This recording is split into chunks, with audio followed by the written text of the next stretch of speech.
My boyfriend, well, one of them.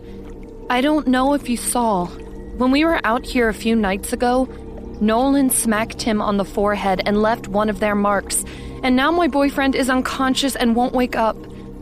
Do you have any idea how to snap him out of that spell?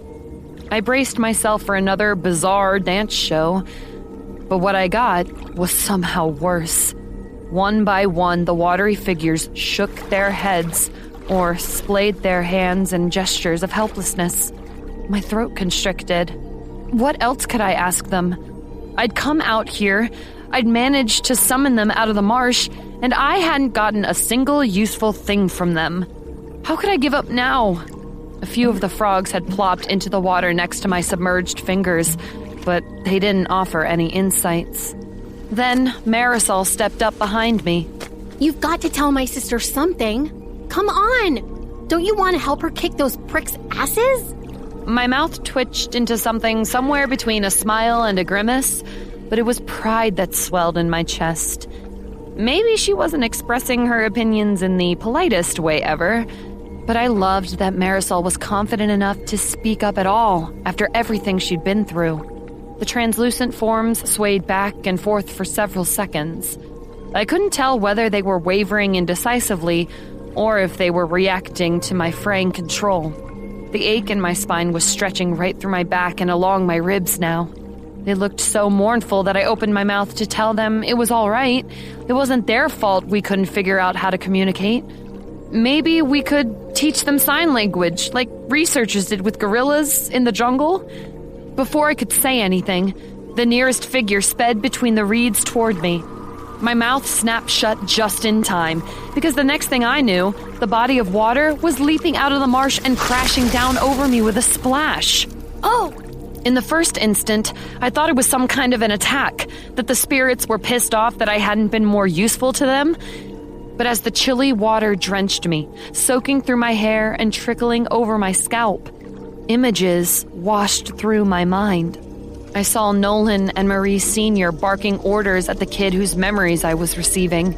A pinch of Marie's fingers around my arm, and a sense of panicked obedience rushing through me.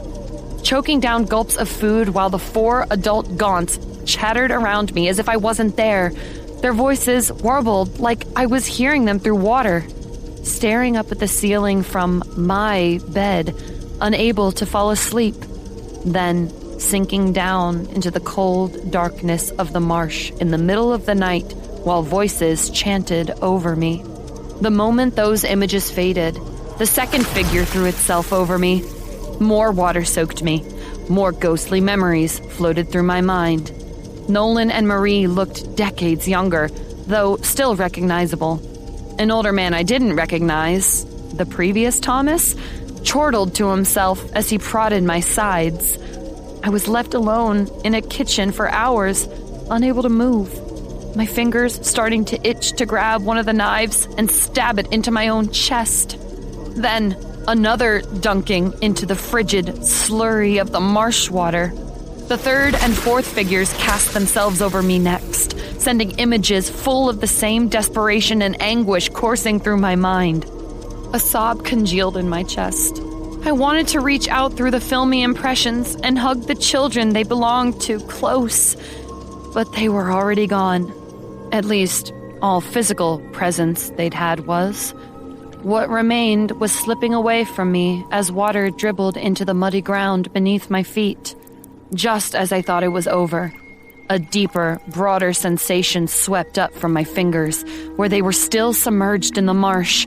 A cold, turgid wave of horror and revulsion rushed through my nerves and rippled through my chest. The feeling fell away, leaving only my chilled, sodden body and an ache that now seemed to fill every part of me.